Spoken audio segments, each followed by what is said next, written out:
हाजीपुर के ऊपर मुझे समझ ही नहीं आ रहा है चिराग पासवान जी इतना दावे कैसे कर सकते हैं। और सही बात है, जेपी नड्डा जी बोलिए, अमित शाह जी बोलिए, उनके साथ जो भी वार्तालाप हुए, शीट शेयरिंग को लेकर भी किसी के साथ बात नहीं हुई है। चिराग पासवान जी अपना फ़ोटो साझा करते हैं जिनसे भी मिलते हैं, तो जब ऑलरेडी चिराग जी आपके एमपी हैं जम्मू के, तो उनको जम्मू से लड़ना चाहिए। दूसरी बात, ऑलरेडी एमपी सांसद आपके हाजीपुर से कौन है? श्री पशुपति कुमार पारस जी, हमारे मिनिस्टर, तो डेफिनेटली वहीं से लड़ेंगे। 6 सीट नहीं मिला अगर एलजीपीआर को, आपको क्या लगता है उल्लास जी क्यों टिके रहेंगे? उल्लास जी भी उधर जेडीयू में बात कर रहे हैं, बड़ी बात कर रहे हैं। हाँ, मैं बड़ी बात कर रही हूँ, मैं बड़ी बात कर रही हूँ। उल्लास जी भी अपना वहाँ पे सेटिंग कर रहे हैं जेडीयू में। यहाँ से आपके राजू जी अभी भी इधर टच में। वीणा देवी के मामले में आप गलत हुई, आप मानिए। मैं गलत इसलिए नहीं हुई रूपम, नहीं, मैं आपको बता रही हूँ, मैं गलत इसलिए क्योंकि उस वक्त मैंने वीणा देवी से खुद बात की थी दिल्ली में, जब हमारा नहीं, मैं आपको एक एग्जैक्टली कई सांसद जो हैं वो टच में हैं और सांसद आपके छोड़ के जाएंगे। कोई छोड़ के नहीं जाएगा, जो भी। सबसे बड़ी बात, सारे लोग एनडीए के पार्ट है। आप चिराग जी के साथ अगर 6 सीट की बात हो रही है, तो अगर उनके साथ 6 सीट की बात हो, हमारे साथ 8 सीट की बात हो रही है। आज भी चिराग पासवान ये दम भर रहे हैं कि अंदर क्या बातें हुई हम नहीं बता सकते हैं, लेकिन सकारात्मक बता सकते हैं। इसीलिए नहीं बता सकते हैं क्योंकि उनको लगता है कि वो एकदम भगवान है, गणेश भगवान है, उनके पूजा दिए बिना काम नहीं होगा। नमस्कार, बहुत स्वागत है आपका लाइव बिहार में। मैं आपके साथ रूपम। देखिए, दिल्ली में मित्र मंडल की बैठक चल रही है और करीब उसमें 38 पार्टियां वहां पर शिरकत करेगी। सभी पार्टियां लोकसभा चुनाव को लेकर उसमें तैयारी करेगी। हर कोई अपने अपने एजेंडा बताएंगे कि आखिर किस तरह से लोकसभा चुनाव की तैयारी की जाए। यानी कि साफ हो जाएगा कि कौन कौन सी पार्टी जो है वो एनडीए के साथ में है। और ऐसी ही एक तस्वीर आ रही है चिराग पासवान की। चिराग पासवान भी वहां पर शिरकत करने वाले। हालांकि कल तक यह साफ नहीं हो पाया था कि चिराग पासवान वहां जा रहे हैं या नहीं जा रहे हैं, लेकिन अमित शाह से मुलाकात करने की बाद यह क्लियर हो चुका है कि चिराग पासवान वहां पर जा रहे हैं। और जाने से पहले उन्होंने एक प्रेस कॉन्फ्रेंस भी किया, मीडिया से बात भी की है और उन्होंने एक बात कही है कि हमारी जो बातें हुई है अमित शाह जी से, यानी कि हाजीपुर सीट को लेकर वो सकारात्मक उधर से संदेश आया है, सकारात्मक जवाब आया है। यानी कि आप समझ सकते हैं, इधर चिराग पासवान कह रहे हैं कि हम हाजीपुर सीट छोड़ेंगे नहीं, हाजीपुर से लड़ेंगे ही, और इधर पशुपति पारस जी भी कह रहे हैं कि हम हाजीपुर छोड़ने वाले नहीं हैं। तो आखिर बीजेपी ये कर क्या रही है? बीजेपी किस तरह का खेल खेल रही है? आज हम बात करने के लिए आए हैं राष्ट्रीय लोक जनशक्ति पार्टी के यहाँ से। हमारे साथ देवजानी मित्रा जो कि राष्ट्रीय प्रवक्ता हैं। देवजानी जी, आखिर क्या लग रहा है, बीजेपी खेल खेल रही है आप दोनों के साथ? दोनों लोग कह रहे हैं भाई जाने के पहले कि हम नहीं छोड़ेंगे, बीजेपी की तरफ से सकारात्मक ही आया है, ताकि हो क्या रहा है? देखिए, ऑनेस्टली बताएं, सबसे पहले तो फाइनली चिराग कुमार पासवान जी ने अपना डिसीजन लिया और एनडीए में आए। उनका स्वागत है, कॉन्ग्रेचुलेशन सर कि आपने एनडीए का फाइनली दामन थामा। और अच्छा लगा कि आपने फाइनली एक रास्ता चुना, दायां और बाएं में से आपने सही रास्ता चुना, उसके लिए आप सबका स्वागत है एनडीए में। दूसरी बात रही हाजीपुर की। हाजीपुर के ऊपर मुझे समझ ही नहीं आ रहा है चिराग पासवान जी इतना दावे कैसे कर सकते हैं। और सही बात है, जेपी नड्डा जी बोलिए, अमित शाह जी बोलिए, उनके साथ जो भी वार्तालाप हुए, शीट शेयरिंग को लेकर भी किसी के साथ बात नहीं हुई है। चिराग पासवान जी अपना फ़ोटो साझा करते हैं जिनसे भी मिलते हैं, तो लेकिन मैं आपको ये भी बता दूं, जेपी नड्डा जी से बोलिए, नित्यानंद राय जी से बोलिए, या फिर हमारे देश के जो गृह मंत्री अमित शाह जी से भी हमारे ऑनरेबल मिनिस्टर सर भी मिले थे। अनफॉर्चुनेटली हम लोग सब फोटो साझा नहीं करते हैं या फिर उतना ज़रूरी नहीं समझते कि इतना छोटा छोटा चीज़ों का प्रोपागेंडा बनाया जाए। पशुपति पारस जी से क्या बात हुई? पशुपति पारस जी से सबसे पहले सीट शेयरिंग को लेकर फिलहाल कोई बात नहीं हुई। सबसे पहले बात इतना ही है कि भाई एनडीए का आज जो आपका मीटिंग है, 38 दलों का स्वागत बीजेपी करेंगे। और ये स्वागत इसीलिए किया जा रहा है, विपक्षी एकता जो अचानक से बेंगलुरु में आज 24 दलों का जो उनका बैठक हो रहा है, उसके अगेंस्ट में एक ऐसा मुहिम ताकि एट एनी कॉस्ट 2024 में श्री नरेंद्र मोदी जी को तीसरी बार प्रधानमंत्री बनाया जाए, उसके ऊपर सारे विचार विमर्श होंगे। और हाजीपुर को लेकर मैं आपको बता दूं, मैंने चिराग जी का भी इंटरव्यू देखा है, मैंने अपने मिनिस्टर सर का भी इंटरव्यू देखा है। दोनों इंटरव्यू में एक ही बात, लॉजिक हमको समझ नहीं आ रहा है। जब ऑलरेडी चिराग जी आपके एमपी हैं जमुई के, तो उनको जमुई से लड़ना चाहिए। दूसरी बात, ऑलरेडी एमपी सांसद आपके हाजीपुर से कौन है?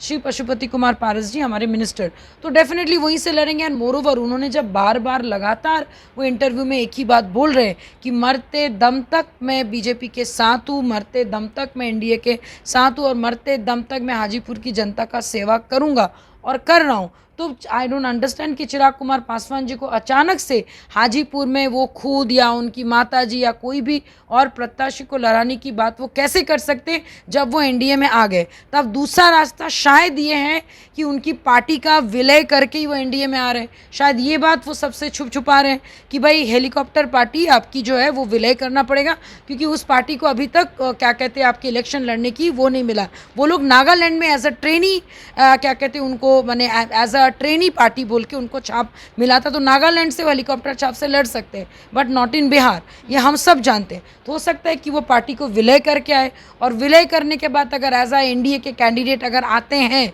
अगर इस बारे में कोई बातचीत होती है, तो वंस अगेन जो भी हमारे ऑनरेबल पीएम और अमित शाह जी डिसीजन लेंगे उस डिसीजन पे हम लोग सब कायम रहेंगे। लेकिन फिर मैं आपको बता दूं, नॉट एट एनी कॉस्ट हमारे सांसद पशुपति कुमार पारस जी, जो आपके हमारे केंद्र के मंत्री भी हैं, वो हाजीपुर किसी भी कीमत पर दान में नहीं देंगे।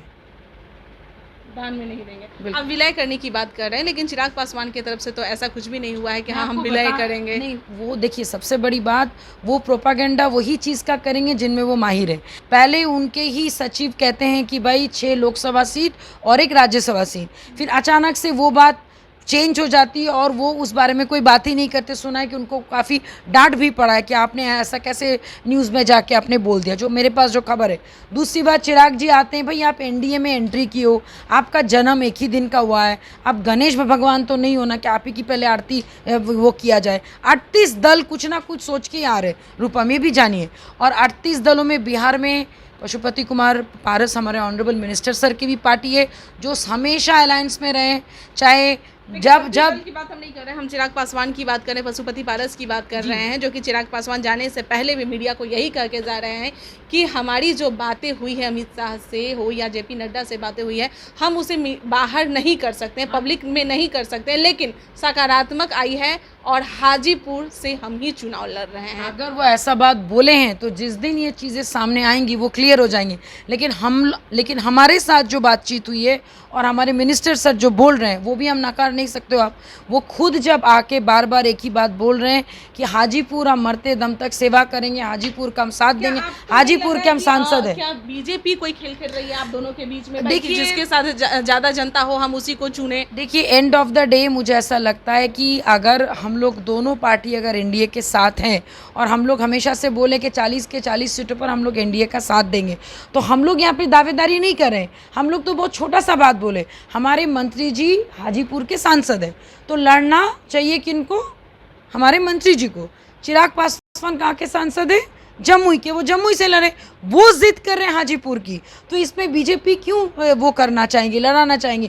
और शर्तें वो रख रहे हैं, हम लोग कोई शर्त नहीं रख रहे हैं। ऐसे ही तो चिराग पासवान बोले थे कि भाई मैं ऐसे ही नहीं चला जाऊंगा एनडीए में जब तक मेरी बातें क्लियर नहीं हो जाएगी। क्लियर हुआ है तभी हम जा रहे हैं। सबसे बड़ी बात, कोई क्लैरिटी नहीं हुआ। आप अगर उस लेटर को पढ़ेंगे, उस लेटर में साफ साफ लिखा है कि आप सबका स्वागत है एनडीए में, आप पहले भी साथ हैं, अभी भी है और हमेशा रहेंगे। ऐसे करके उन्होंने सबको, देखिए अभी बीजेपी सबको साथ में लेके चलेंगी और सबको साथ में लेके चल के सबको थोड़ा थोड़ा कुछ ना कुछ देंगी, लेकिन साथ में ये भी है वो पुराने जितने भी आपके क्या कहते हैं घटक दल है जो बिना शर्तें उनके साथ खड़े रहे, उनके एथिक्स के साथ वो कॉम्प्रोमाइज़ नहीं करेंगे। और मुझे नहीं लगता केंद्र के मंत्री पशुपति कुमार पारस जी के साथ वो कोई कॉम्प्रोमाइज़ करेंगे। 6 सीट की भी सुन रहे हैं कि भाई क्लियर हो चुका है। नहीं, अच्छा मुझे एक बात बताइए, टोटल 40 सीट है, सुनने में आया कि 30 पे बीजेपी अपने लड़ेंगी, 10 में से 6 उनको अगर दे देंगे तो जीतन राम मांझी, हमारे मिनिस्टर उपेंद्र कुशवाहा कहाँ जाएंगे? जीतन राम मांझी को 2 या 3 सीट उन्हें मिलेगा, उपेंद्र कुशवाहा को 2 या और हम लोगों को कोई भी नहीं मिलेगा। आपके तो सांसद भी उनके टच में हैं। बीना देवी सांसद टच में है, बीना देवी हमेशा वही दिखती है। सबसे बड़ी बात बीना देवी की चॉइस है, लेकिन एक आदमी अगर किसी के आज मैं आपको यहाँ रोकती हूँ। आप ही हैं देवजानी जी, जो मेरी बातों को, मैं इंटरव्यू आपसे ली थी तो आप बोली थी कि बीना देवी के जो बेटे हैं वो ऐसे ही चले गए थे इनको बुलाने के लिए, उनके यहाँ कुछ था तो उनको बुलाने के लिए, वो जाने वाली नहीं है। आप खुद बोली थी। चिराग पासवान बस फोटो साझा करते हैं, लेकिन आज वो बात साफ हो चुका है। बिल्कुल नहीं हुआ उस वक्त। नहीं, मैं आपको बता, शुभम सिंह उस वक्त गए थे, उस वक्त मुजफ्फरपुर में धीरे धीरे नजदीकियां बढ़ रही थी उनके नजदीक। तो आपको कैसे पता कि उधर के लोग यहाँ पे टच में नहीं है? मैं फिर से दावा कर रही हूँ कि उल्लास पांडे जी की बात जेडीयू से हो रही है। अगर 6 सीट नहीं मिला अगर एलजीपीआर को, आपको क्या लगता है उल्लास जी क्यों टिके रहेंगे? उल्लास जी भी उधर जेडीयू में बात कर रहे हैं। हाँ, मैं बड़ी बात कर रही हूँ, मैं बड़ी बात कर रही हूँ। उल्लास जी भी अपना वहाँ पे सेटिंग कर रहे हैं जेडीयू में। यहाँ से आपके राजू जी अभी भी इधर टच में, तो सब लोग अपना अपना मतलब साध रहे हैं। लेकिन एनडीए में आने से इसका मतलब ये नहीं कि भाई मुझे मुख्यमंत्री बनाओ तो मैं एनडीए में आऊंगे। 2 सांसद और उनके टच में हैं। हमारे कोई सांसद उनके टच में नहीं है। मैं आपको ये बता रही हूँ, हमारे साथ जो खड़े हैं वो बिना शर्त खड़े हैं, और जो शर्तों की राजनीति कर रहे हैं वो भी अभी इधर उधर, कभी चिराग जी के पास हुलुक हुलुक करेंगे तो कभी हमारे पास हुलुक हुलुक करेंगे। यही मैं सवाल की थी, आप गलत हो गई। मैं नहीं, बीना देवी के मामले में आप गलत हुई, आप मानिए। मैं गलत इसलिए नहीं हुई रूपम, नहीं, मैं आपको बता रही हूँ, मैं गलत इसलिए क्योंकि उस वक्त मैंने वीना देवी से खुद बात की थी दिल्ली में, जब हमारा नहीं, मैं आपको एग्जैक्टली अगर वो उस वक्त नहीं बताए थे तो उनसे जाके सवाल कीजिए ना। सबसे बड़ी बात नहीं शुभम, नहीं, मैं आपको बता रही हूँ, वीना देवी का अपना राजनीतिक मतलब है। अब वो कौन सा राजनीतिक मतलब से वहां पे गए कि फिर से कोई प्लान का इनॉग्रेशन हो रहा है? सोचो भाई, आज भी चिराग पासवान ये दम भर रहे हैं कि अंदर क्या बातें हुई हम नहीं बता सकते हैं, लेकिन सकारात्मक बता सकते हैं।